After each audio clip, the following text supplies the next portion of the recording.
ولا تأمنن عليها إلا من تثق بدينه رافقا بمال المسلمين حتى يوصله إلى وليهم فيقسمه بينهم ولا توكل بها إلا ناصحا شفيقا وأمينا حفيظا. اور ان اونٹوں کا امین بھی اسی کو بنانا جس کے دین کا اعتبار ہو اور جو مسلمانوں کے مال میں نرمی کا برتاؤ کرتا ہو، تاکہ وہ ولی تک مال پہنچا دے اور وہ ان کے درمیان تقسیم کر دے. اس موضوع پر صرف اسے وکیل بنانا جو مخلص، خدا ترس، امانت دار اور نگراں ہو. غير مؤنف ولا مجحف ولا ملغب ولا متعب. ثم احضر إلينا ما اجتمع عندك نصيره حيث أمر الله به. فإذا أخذها أمينك فأوعز إليه أن لا يحول بين ناقة وبين فصيلها. نہ سختی کرنے والا ہو، نہ ظلم کرنے والا، نہ تھکا دینے والا ہو، نہ شدت سے دوڑانے والا. اس کے بعد جس قدر مال جمع ہو جائے وہ میرے پاس بھیج دینا تاکہ میں امر الہی کے مطابق اس کے مرکز تک پہنچا دوں. امانت دار کو مال دیتے وقت اس بات کی ہدایت دے دینا کہ خبردار اونٹنی اور اس کے بچے کو جدا نہ کرے.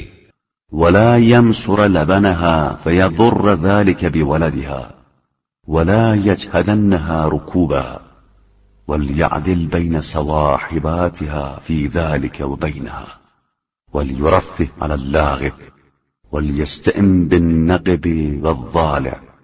اور سارا دودھ نہ نکال لے جو بچے کے حق میں مضر ہو. سواری میں بھی شدت سے کام نہ لے اور اس کے اور دوسری اونٹنیوں کے درمیان عدل و مساوات سے کام لے. تھکے ماندے اونٹ کو دم لینے کا موقع دے اور جس کے کھر گھس گئے ہوں یا پاؤں شکستہ ہوں ان کے ساتھ نرمی کا برتاؤ کرے. فليورثها ما تمر به من الغدر ولا يعدل بها عن نبت الأرض إلى جواد الطرق وليروحها في الساعات. راستے میں تالاب پڑیں تو انہیں پانی پینے کے لیے لے جائے اور سرسبز راستوں کو چھوڑ کر بے آب و گیا راستوں پر نہ لے جائے. وقتاً فوقتاً آرام دیتا رہے. وليمهلها عند النطاف والأعشاب حتى تأتينا بإذن الله بدنا منقيات غير متعبات ولا مجهودات. اور پانی اور سبزے کے مقامات پر ٹھہرنے کی مہلت دے یہاں تک کہ ہمارے پاس اس عالم میں پہنچے تو حکم خدا سے تندرست اور تگڑے ہوں، تھکے ماندے اور درماندہ نہ ہوں.